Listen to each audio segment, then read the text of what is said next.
আমন্ত্রণ দীপ্ত জেলার সংবাদে। আপনাদের সাথে আছি আমি ইয়াসমিন সুমনা। শুরুতেই সংবাদ শিরোনাম। দেশে ফিরে খালেদা জিয়াকে দেখতে হাসপাতালে জুবাইদা রহমান, সারা দেশে বিশেষ দোয়া। নিষিদ্ধ না করায় নির্বাচনে অংশ নিতে বাধা নেই জাতীয় পার্টির, মাগুরায় বললেন প্রেস সচিব। প্রজাপতি মেলায় উৎসব মুখর জাহাঙ্গীরনগর বিশ্ববিদ্যালয়, হাজারো প্রজাপতি প্রেমীর ভিড়।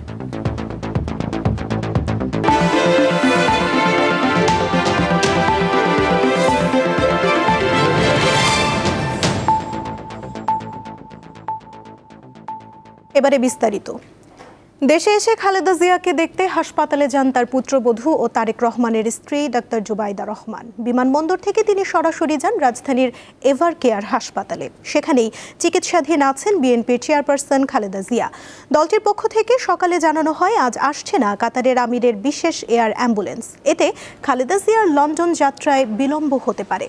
আগামীকাল এয়ার অ্যাম্বুলেন্সটি ঢাকায় পৌঁছালে এবং খালেদা জিয়ার জন্য গঠিত মেডিকেল বোর্ড সিদ্ধান্ত দিলে রোববার তাকে নিয়ে যুক্তরাজ্যের উদ্দেশ্যে রওনা হবেন সহযাত্রীরা। খালেদা জিয়ার সফর সঙ্গী হতে পারেন চিকিৎসক ও পরিবারের সদস্য সহ অন্তত 18 জন। এই মুহূর্তে রাজধানীর এভার কেয়ার হাসপাতালের সামনে আছেন আমাদের সহকর্মী স্বস্তিকা সিংহ। খালেদা জিয়ার বিষয়ে আরও তথ্য নিয়ে যোগ দিচ্ছেন তিনি।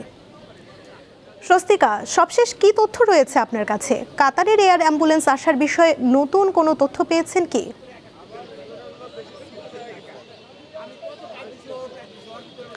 সুমনা, ধন্যবাদ আপনাকে। কাতারের যে বিশেষ রয়্যাল বিমানটি আসলে আসার কথা ছিল এবং যেই বিমানটি কিন্তু যান্ত্রিক ত্রুটির কারণে আজকে আসতে পারেনি, যার কারণে কিন্তু বিএনপি চেয়ারপারসন খালেদা জিয়ার লন্ডনে যাত্রার ক্ষেত্রে কিছুটা বিলম্ব হয়েছে এবং সেই জায়গায় কিন্তু নতুন যে তথ্য সূত্রটি জানা গিয়েছে এবং কাতারের বাংলাদেশে কাতারের যে দূতাবাস রয়েছে সেই দূতাবাসের তথ্য অনুযায়ী কিন্তু কাতারের যে বিমানটি সেইটি যান্ত্রিক ত্রুটির কারণে আসতে পারবেন না এবং কাতারের সেই বিমানের সেই জায়গায় কিন্তু আসবে জার্মানির একটি বিশেষ বিমান এবং জার্মানির সেই বিশেষ বিমানটি কিন্তু যে খালেদা জিয়াকে বহন করার জন্য আসলে বাংলাদেশের উদ্দেশ্যে আসবেন সেটির কিন্তু সার্বিক ব্যবস্থাপনায় কিন্তু কাতার কাজ করছেন। কাতারের ব্যবস্থাপনায় জার্মানি থেকে একটি বিমান আসবে এবং যে বিমানটি কিন্তু খালেদা জিয়ার শারীরিক অবস্থার কথা বিবেচনা করে সেইভাবেই কিন্তু তার ভেতরের যে পরিবেশটি সেই ভেতরের পরিবেশটি আসলে রাখা হচ্ছে। তার যে অপারেশনের ব্যবস্থা, তার চিকিৎসার ক্ষেত্রে যে যাবতীয় ব্যবস্থাপনা রাখা উচিত সেই বিমানের যে ব্যবস্থাপনার কাজটি সেটি কিন্তু কাতার করছে এবং সব কিছু ঠিক থাকলে বিএনপির সূত্র অনুযায়ী কিন্তু বিএনপি কিন্তু বলছেন যে জার্মানি বিমানটি কিন্তু কালকের মধ্যেই এসে পৌঁছাবে এবং সেই ব্যবস্থাপনার কাতারের ব্যবস্থাপনার কাজ শেষ হলেই জার্মানি থেকে কিন্তু বিমানটি অবতরণ করবেন বলতে আসলে জার্মানি থেকে রওনা করে বাংলাদেশের উদ্দেশ্যে আসবেন এবং সেখানে কিন্তু রওনা হওয়ার পরে 10 থেকে 12 ঘন্টা সময় আসলে অতিবাহিত হবে। সেই 10 থেকে 12 ঘন্টা সময় অতিবাহিত হওয়ার পরেই কিন্তু আসলে জার্মানি বিমানটি বাংলাদেশে অবতরণ করতে পারবেন এবং সেই জার্মানি বিমানটি অবতরণ করার পরই কিন্তু খালেদা জিয়ার সফর সঙ্গীরা তাকে নিয়ে তার উন্নত চিকিৎসার জন্য লন্ডনের উদ্দেশ্যে যাত্রা করতে পারবেন। পাশাপাশি আপনাকে আসলে জানিয়ে রাখি যে তার যে পুত্রবধূ তিনি কিন্তু এসেছেন এবং তিনি এসেই কিন্তু মেডিকেল বোর্ডের সাথে যে তাদের যে বৈঠক সেই বৈঠকটি কিন্তু করেছেন। কারণ খালেদা জিয়া আর যখন ঠিক 23 নভেম্বর থেকে যখন উনি এই এভার কেয়ার হাসপাতালে সিসিউতে ভর্তি রয়েছেন তার দেশি বিদেশি যত চিকিৎসকরা তার সাথে চিকিৎসা করছেন, তার চিকিৎসার সাথে যুক্ত রয়েছেন, সব সময় কিন্তু ভার্চুয়ালি ডক্টর জুবাইদা রহমান খালেদা জিয়ার যিনি পুত্রবধূ তিনি কিন্তু আসলে সার্বক্ষণিক সেই তত্ত্বাবধানে ছিলেন এবং উনি কিন্তু আজকে এসেছেন এবং এসে বিমানবন্দর থেকে কিন্তু সরাসরি এভার কেয়ার হাসপাতালে এসেছিলেন এবং এভার কেয়ার হাসপাতালে ঠিক 12টার পর উনি এসে প্রবেশ করেন। 12টার পর প্রবেশ করার পরে কিন্তু উনি দীর্ঘ সময় মেডিকেল যে টিম রয়েছে এভারকেয়ার হাসপাতালের এবং যুক্তরাষ্ট্র ও চীনা যে বিশেষজ্ঞরা রয়েছেন তাদের সাথে কিন্তু এভারকেয়ার হাসপাতালে দীর্ঘ সময় একটি বৈঠক করেছেন। সেই বৈঠক শেষে কিন্তু ঠিক দুপুর 2:30টার নাগাদ কিন্তু উনি আসলে এই এভারকেয়ার হাসপাতাল থেকে বের হয়েছেন। বের হয়ে কিন্তু তিনি তার যে পৈতৃক নিবাস সেখানে গিয়েছেন। আসলে তার যে মেডিকেলের যে বৈঠকের যে সিদ্ধান্ত, সেই সিদ্ধান্তটি আসলে এখনো বিএনপির পক্ষ থেকে কিছু জানানো হয়নি। বিএনপির পক্ষ থেকে জানানো হলেই কিন্তু পরবর্তী সংবাদে আমরা জানাতে পারবো যে খালেদা জিয়ার শারীরিক অবস্থা কোন পর্যায়ে রয়েছে এবং তার উন্নত চিকিৎসার জন্য কখন আসলে লন্ডনের উদ্দেশ্যে উনি যাত্রা করতে পারবেন। এই ছিল আমার কাছে এভারকেয়ার থেকে সর্বশেষ। স্বস্তিকা, ধন্যবাদ আপনাকে। এদিকে বিএনপি চেয়ারপারসন খালেদা জিয়ার রোগ মুক্তি কামনায় দেশের বিভিন্ন স্থানে জুমার নামাজ শেষে বিশেষ দোয়া অনুষ্ঠিত হয়েছে। শুক্রবার রাজশাহী মহানগরী ও জেলার মসজিদগুলোতে জুমার নামাজ পর বিশেষ দোয়ার আয়োজন করা হয়।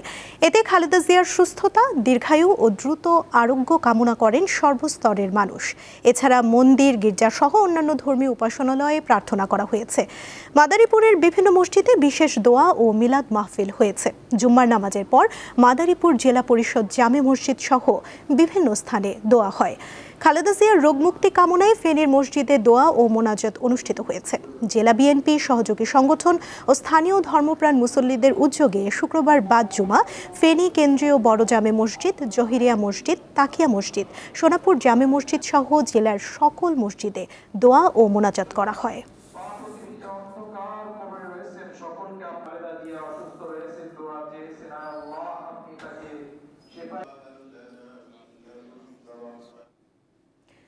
তারেক রহমান বাংলাদেশের ভোটার কিনা এমন প্রশ্ন অবান্তর বলে মন্তব্য করেছেন অ্যাটর্নি জেনারেল মোহাম্মদ আসাদুজ্জামান। শুক্রবার সকালে ঝিনাইদহের শৈলাকুপা সরকারি ডিগ্রি কলেজে এক অনুষ্ঠানে প্রধান অতিথির বক্তব্যে তিনি একথা বলেন।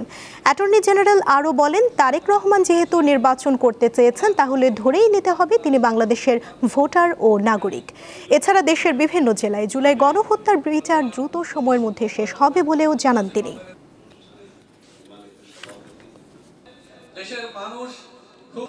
উনি ভোটার হয়েছেন কি হননি এই প্রশ্ন অবান্তর। উনি ভোটার না হলে উনি ভোট করবেন না। উনি যেহেতু বলেছেন ভোট করবেন, সেটা উনি ধরে নিতে হবে যে উনি বাংলাদেশের নাগরিক, বাংলাদেশের ভোটার এবং বাংলাদেশে ভোট করবেন। বিচার বিভাগ সংস্কারের পার্ট হিসাবে ইতিমধ্যেই সারা বাংলাদেশে বিভিন্ন আদালত প্রতিষ্ঠিত হয়েছে।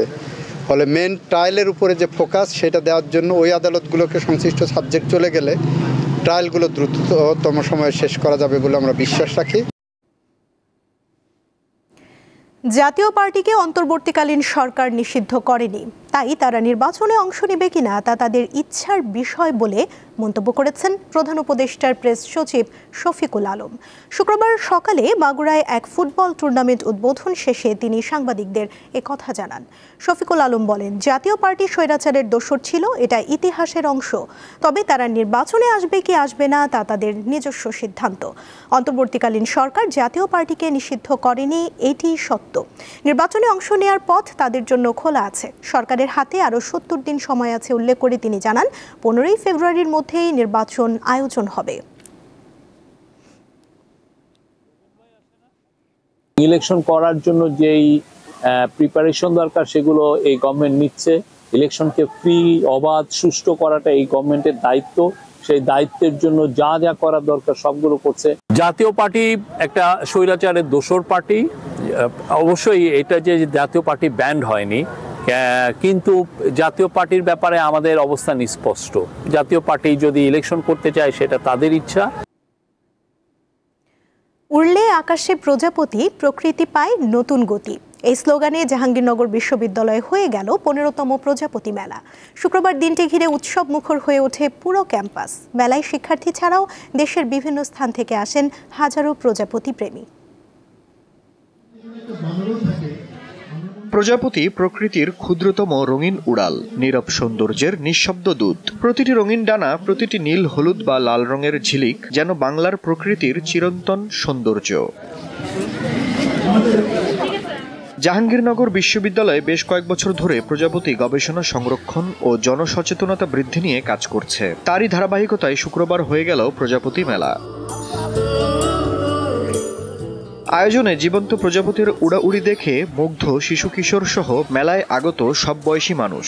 প্রজাপতি মেলায় এসে আমার অনেক বেশি ভালো লাগছে। আমি অনেক প্রজাপতি দেখেছি, লাল, নীল, হলুদ, সবুজ অনেক রঙের প্রজাপতি আছে। এখানে এসে আমার অনেক ভালো লাগলো। বাবার সাথে আমি প্রায় এখানে আসি।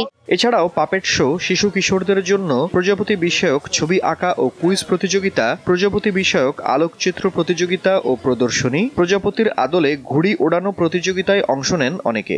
বিশ্ববিদ্যালয়ের একজন শিক্ষার্থী হিসেবে আমার জন্য এটা খুবই গর্বের বিষয়, এবং আজকে এই যে এত এত গেস্ট আসছে আমাদের মাঝে, এত এত বাচ্চারা এসেছে, চিত্রাঙ্কন প্রতিযোগিতা, বারোয়ারি বিতর্ক প্রতিযোগিতা, র্যালি, পাপেট শো, বিভিন্ন সেগমেন্টই আছে আমাদের। এই প্রজাপতি সহ আরো যে পতঙ্গগুলো আছে সেগুলো আমাদের জীববৈচিত্র্যের জন্য খুবই গুরুত্বপূর্ণ।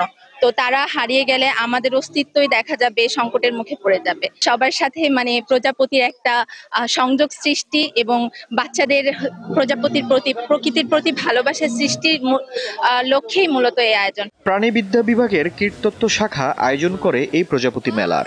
বিশ্ববিদ্যালয়ের জহির রায়হান মিলনায়তন চত্বরে আনুষ্ঠানিক উদ্বোধন শেষে বের করা হয় বর্ণাঢ্য র্যালি। প্রজাপতি ভাবনায় আমরা সাজিয়েছি আজকের এই প্রজাপতি মেলা।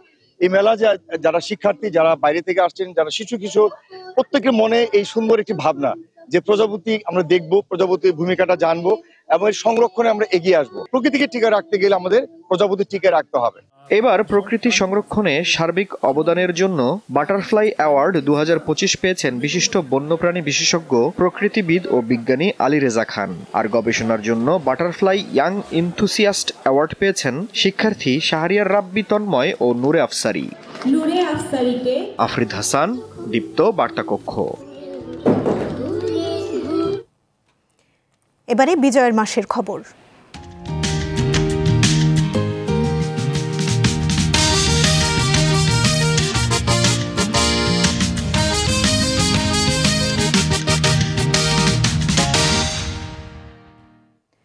1971 সালের 5ই ডিসেম্বর এদিন মিত্রবাহিনী ঢাকার আকাশ পুরোপুরি দখলে নেয়। এতে বাংলাদেশ নিয়ে আন্তর্জাতিক অঙ্গন উত্তপ্ত হয়ে ওঠে। যুদ্ধ নিয়ে জাতিসংঘে তৈরি হয় বিতর্ক। মার্কিন সরকারের বিশেষ উদ্যোগে জাতিসংঘের নিরাপত্তা পরিষদের অধিবেশন বসে। এতে পাকিস্তানের পক্ষে যুদ্ধবিরতির জন্য মার্কিন প্রতিনিধি সিনিয়র বুশের চেষ্টায় সোভিয়েত ইউনিয়ন ভেটো দেয়। আন্তর্জাতিক অঙ্গনের এই উত্তপ্ত অবস্থার মধ্যে মুক্তিযোদ্ধাদের মনোবল যেন হারিয়ে না যায়, সেজন্য মুক্তিযুদ্ধের সর্বাধিনায়ক জেনারেল আতাউল গনি ওসমানী জাতির উদ্দেশ্যে বেতারে ভাষণ দেন। এদিন উত্তরবঙ্গের পীরগঞ্জ, হাতীবান্ধা, পঞ্চাগড়, বোদা, ফুলবাড়ি, বীরগঞ্জ ও নবাবগঞ্জ মুক্ত হয়। আর জীবননগর, দর্শনা ও কোট চাঁদপুরে পাকিস্তানি হানাদার বাহিনী মিত্র বাহিনীর সঙ্গে যুদ্ধে টিকতে না পেরে আত্মসমর্পণ করে। এবারে কেওয়াই স্টিল চট্টগ্রাম সংবাদ।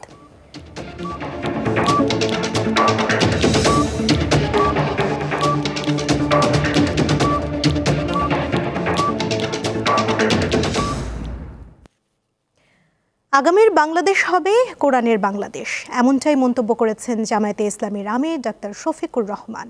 শুক্রবার বিকেলে চট্টগ্রাম নগরীর লালদিঘি ময়দানে 5 দফা দাবিতে 8 দলের মহাসমাবেশে তিনি কথা বলেন।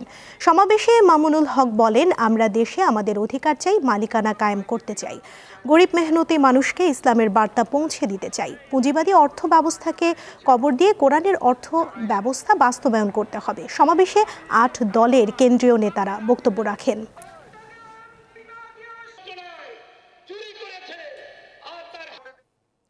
নির্বাচনের আগে ভারী অস্ত্র উদ্ধারে অভিযান চলছে বলে জানিয়েছেন স্বরাষ্ট্র উপদেষ্টা জাহাঙ্গীর আলম চৌধুরী। এছাড়া লুট হওয়া অস্ত্র উদ্ধারে সরকারের কোনো ব্যর্থতা নেই বলেও জানান তিনি। শুক্রবার সকালে রূপগঞ্জে আন্তর্জাতিক স্বেচ্ছাসেবক দিবস উপলক্ষে পূর্বাঞ্চল ফায়ার সার্ভিসের মাল্টিপারপাস ট্রেনিং সেন্টারে ও ভলেন্টিয়ার সম্মাননা মহড়া পরিদর্শন শেষে প্রধান অতিথির বক্তব্যে তিনি এসব কথা বলেন। স্বরাষ্ট্র উপদেষ্টা বলেন, পুলিশ বাহিনী কাজ করে জনগণের জন্য, বাহিনীতে কোনো সমস্যা থাকলে পরামর্শ দেওয়ার সুযোগ আছে। সরকার সে পরামর্শ সুপারিশ আকারে গ্রহণ করবে। অনুষ্ঠানে দুর্যোগ মোকাবেলায় 55,000 ভলেন্টিয়ারকে ট্রেনিং দেওয়ার কথা জানান উপদেষ্টা। বিশেষ অবদানের জন্য 22 জনকে দেয়া হয় সম্মাননা। যে কোনো সময় ফায়ার সার্ভিসের পাশে ভলেন্টিয়াররা থাকবে সেই প্রত্যাশা জানান তিনি।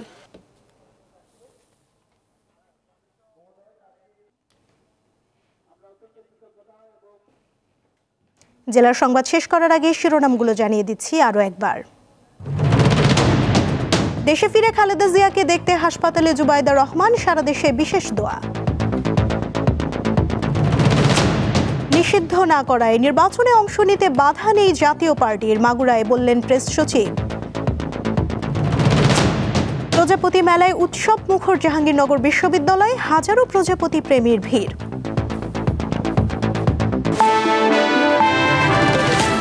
এই ছিল এখনকার মতো, এরপর দীপ্ত স্পোর্টস দেখার আমন্ত্রণ রইল।